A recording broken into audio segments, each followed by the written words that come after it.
कहानी। एक बार स्वामी जी को नदी पार करना था और वो नदी के पास में खड़े थे।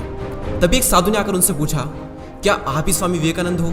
स्वामी जी ने जवाब दिया कि जी हाँ, मैं ही स्वामी विवेकानंद हूँ। तभी साधु ने पूछा कि स्वामी जी आप यहाँ पर क्या कर रहे हो? स्वामी जी ने कहा कि मुझे नदी पार करना है और मैं नाव का इंतजार कर रहा हूँ। तभी साधु ने कहा कि तुम इतने बड़े इंसान हो, कई सारे लोग तुम्हें अपनी प्रेरणा का स्रोत मानते हैं और तुम एक नदी पार नहीं कर सकते।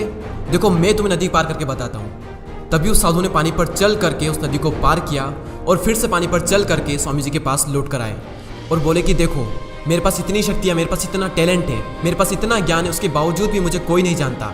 और तुम्हारे पास कोई ज्ञान नहीं, कोई शक्तियाँ नहीं, उसके बावजूद भी तुम्हें सब जानते हैं। तभी स्वामी जी मुस्कुराए और साधु से पूछा कि तुम्हें यह विद्या सीखने में कितना टाइम लगा? साधु ने कहा कि 15 साल। इतने में स्वामी जी की नाव आ गई और स्वामी जी ने साधु को नाव में बैठाया और वहाँ से चल दिए। दोनों ने नाव में बैठकर नदी पार की और पार करने के बाद स्वामी जी ने अपनी जेब से 1 रुपया बाहर निकाला और उस नाव वाले को दे दिया। यानी कि दोनों के मिला के 50-50 पैसे यानी 1 रुपया उन्हें दे दिया। तभी स्वामी जी ने साधु से कहा कि जो काम तुम 50 पैसे में कर सकते थे उसके लिए तुमने अपनी ज़िंदगी के 15 साल बर्बाद कर दिए। और अगर यही 15 साल तुम समाज की भलाई में लगाते तो आज तुम्हें भी पूरी दुनिया जानती। और मैंने यही किया, इसलिए मुझे पूरी दुनिया जानती है और तुम्हें कोई नहीं जानता।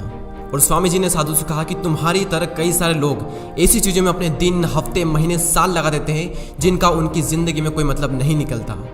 इसलिए अपने टाइम को ऐसी जगह पर लगाओ जहाँ पर उसका एक्चुअल में कोई सेंस निकले, क्योंकि टाइम से बढ़कर इस दुनिया में कोई भी इंपॉर्टेंट चीज़ नहीं है।